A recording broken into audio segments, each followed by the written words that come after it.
vulneráveis. E essa intolerância a que se referiu, essa raiva a que eu me referi, magoa muito o sentimento de diálogo e de confraternização e de fraternidade que nós temos que ter. Nós sabemos que essa intolerância se dirige aos mais vulneráveis. Por exemplo, religiões de matriz africana. Então, tem sido repetidas essas violações. Violações contra comunidade LGBT também tem sido objeto de intolerância, de repressão, além de outras categorias políticas. O próprio sentimento, a defesa da mulher tem sido muitas vezes desconstituído e violado por uma sociedade que é muito repressora e mais ainda.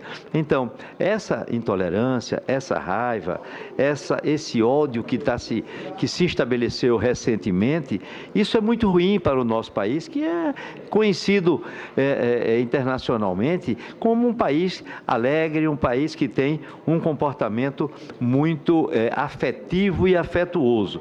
De modo que o esforço que nós pudermos fazer para superar essa dificuldade, sem dúvida, deve ser feito. Quanto ao gráfico que mostrei, na verdade não era meu.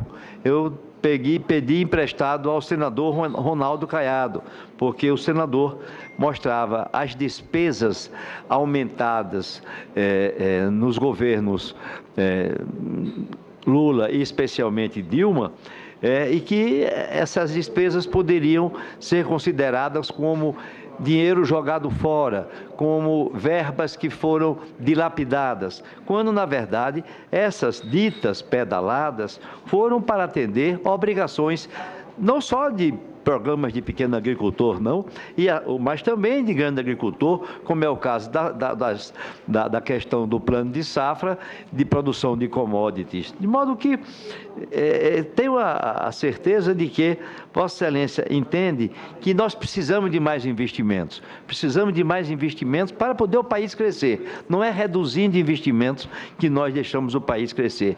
E se essas pedaladas, que não atentam contra a Constituição, o artigo 85 diz assim: são crimes de responsabilidade os atos do presidente da República que atentem contra a Constituição. Artigo 85. Quando não atenta a Constituição, se faz como se fez com Bill Clinton, que foi citado por Vossa Excelência, e que o Congresso americano disse: não, essa questão não justifica o afastamento do presidente dos Estados Unidos. Mas no que toca ao presidente Nixon, isso sim, a violação de sigilo eleitoral, a colocação de grampo no partido adversário, molestou de tal forma a consciência político-eleitoral dos Estados Unidos que o presidente Nixon teve que renunciar para não ser renunciado oficialmente. De modo que o que nós dizemos é que nós não podemos, no Brasil, aplicar uma coisa que seria a desproporção dos meios. Sublata causa, tolitur effectus. Uma frase que quer dizer, não tendo mais a causa, o efeito desaparece. Pelo que eu vi aqui, as consequências dessas irregularidades contábeis foram resolvidas, seja pelo próprio governo, dentro da anualidade, seja com a colaboração do Congresso, quando aprovou novas metas e novas dotações orçamentárias. Ora, não apenas sem dano. Então, se não houve dano, se tudo aquilo que foi produzido e que é considerado motivo para o impeachment foi consertado, se era consertável, então não há a gravidade que se pretende dar. Agora, aquilo que não pode ser consertado, que tem efeitos desastrosos irreversíveis, como é o caso do grampo que o Nixon colocou, aí sim pode fundamentar um processo de impeachment. De modo que, não apenas sem dano e removida a causa, desaparece o efeito.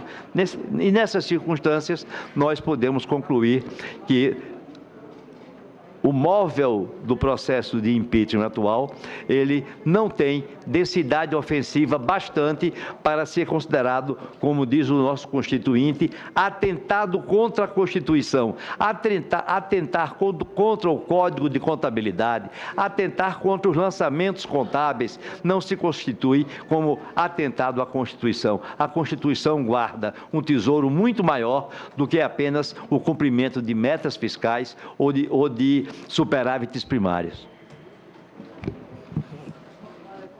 Por 1 minuto, Eduardo Amorim, seguindo a palavra, Vossa Excelência, por 8 minutos. 2 minutos, presidente. Só entendi 2 minutos a réplica. Mas eu gastaria menos, com toda certeza. Senhor presidente, colegas senadores, convidados, não podemos menosprezar Dá para falar. de que chegamos até aqui pelo levantamento e pela detectação feita pelos técnicos do Banco Central, técnicos do TCU, Ministério Público